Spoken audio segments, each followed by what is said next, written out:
साधना की क्या सच्चाई है?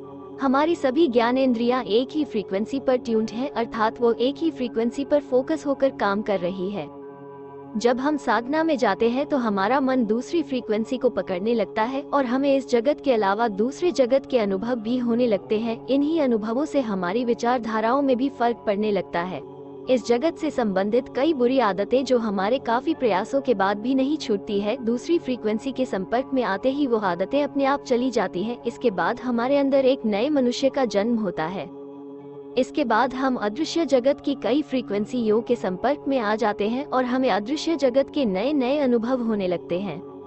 हमारा स्वयं का सूक्ष्म शरीर भी दिखाई देने लगता है। हम इस जगत के अलावा सूक्ष्म शरीर में भी निवास करते हैं। हमारा एक शरीर न होकर दो शरीर है। एक शरीर हमारी कुंडलिनी में स्त्री के रूप में छुपा हुआ है। कुंडलिनी जागृत होने पर वो एक लड़की के रूप में भी दिखता है तथा एक स्त्री द्वारा साधना करने पर उसका सूक्ष्म शरीर एक पुरुष के रूप में कुंडलिनी में दिखता है।